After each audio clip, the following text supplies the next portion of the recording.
우주의 관점에서 볼 때 지구는 한낱 점에 불과하죠. 하지만 인간의 시선에서 보자면 지구는 꽤나 큰 면적을 자랑합니다.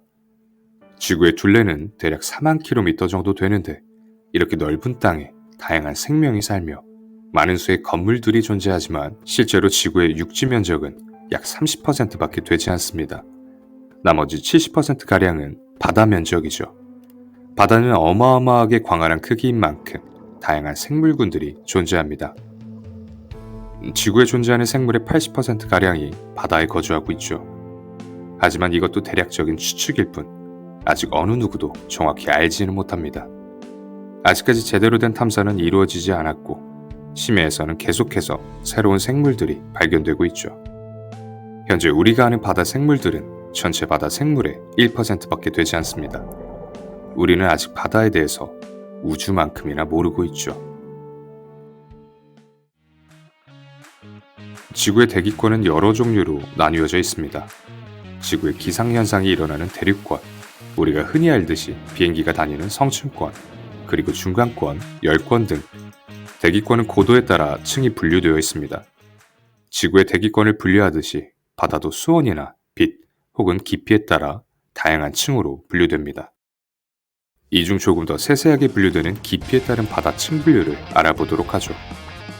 깊이에 따른 바다층의 분류는 총 5개로 나뉘는데 그중 바다의 표면을 담당하는 층구가 바로 표해수층입니다. 수심 0에서 200m 구간에 해당되며 우리가 흔히 알고 접하는 바다가 바로 표해수층이죠.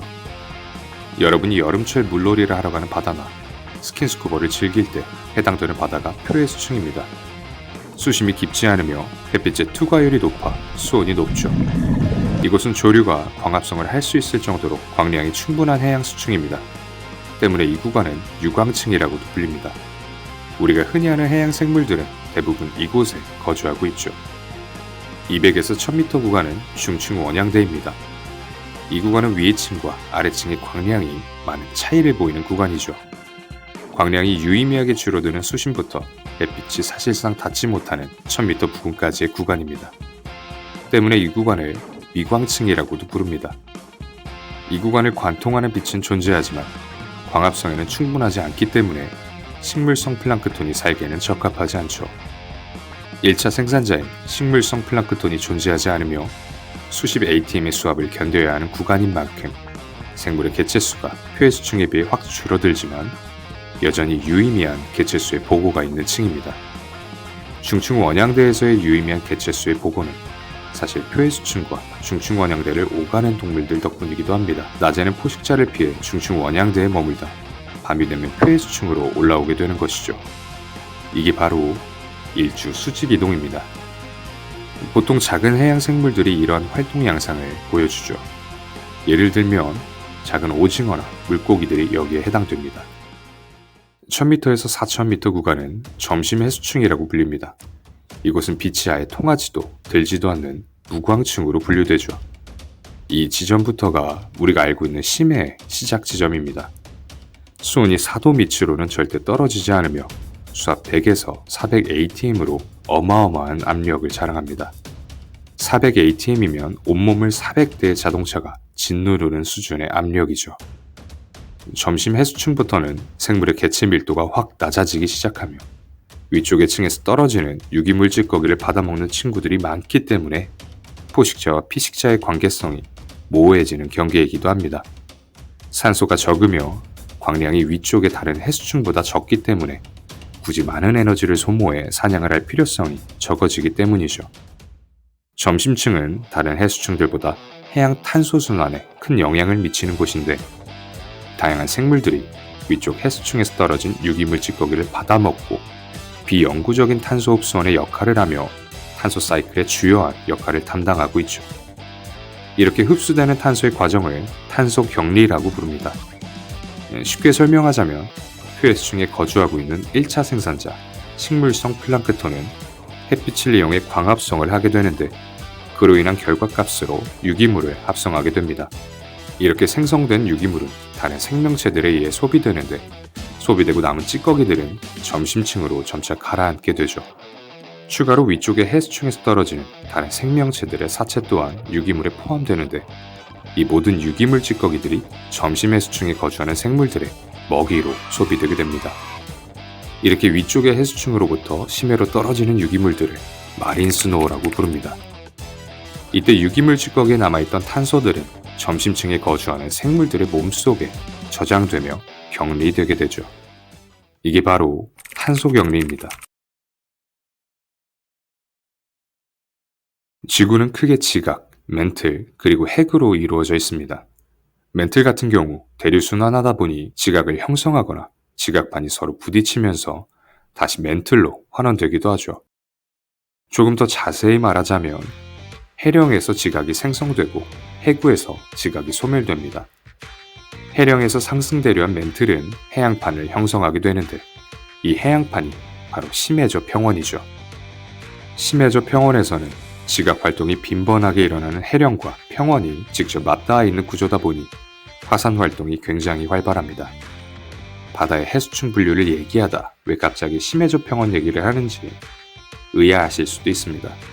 왜냐하면 4,000m부터 6,000m 사이의 구간이 심해저대라고 불리는 해수층인데 이곳이 바로 심해저 평원에 속하는 곳이기 때문이죠.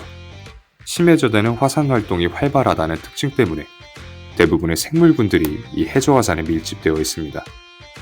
열수 분출공들이 사방에 밀집되어 있는 이곳은 극도의 고온, 고압, 그리고 적은 빛이라는 척박한 환경에서 진화된 굉장히 독특한 친구들이 거주하고 있습니다. 심해저대는 지구 바다의 90%를 차지할 만큼 광활한 면적을 자랑하기도 하죠. 심해저대의 밑쪽에 있는 해수층은 통틀어서 초심해대라고 불립니다.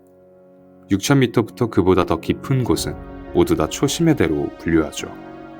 바다의 바닥이라고 불리는 이곳은 주로 대륙판과 해양판이 충돌할 때 밀도가 더 높은 해양판 쪽이 가라앉게 되는데 이렇게 생성된 깊은 골짜기들을 초심해대로 분류하고 있습니다.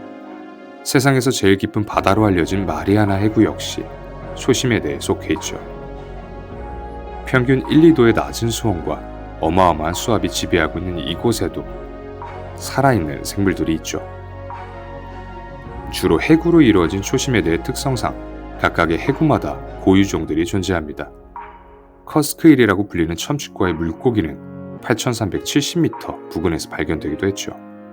푸세우돌리파리스, 암블리스토몹시스라고 불리는 꼼치과의 어류도 초심해대에서 관측되었죠. 우리가 흔히 접하는 식재료 중 하나인 해삼도 초심해대에 거주 중입니다.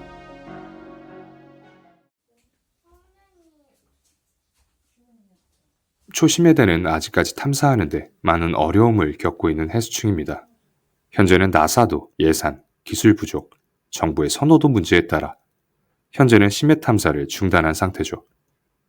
아직까지는 미지의 세계로 분류되지만 기술이 더욱 발전되어 심해를 온전히 탐사할 수 있게 된다면 다양한 생물군들과 또 다른 생태계를 발견할지도 모릅니다. 여태까지 상상도 하지 못했던 것들을 발견하게 될지도 모르죠. 바다의 비밀을 풀게 된다면 우주의 비밀에 한 발자국 더 가까워질지도 모르는 일입니다.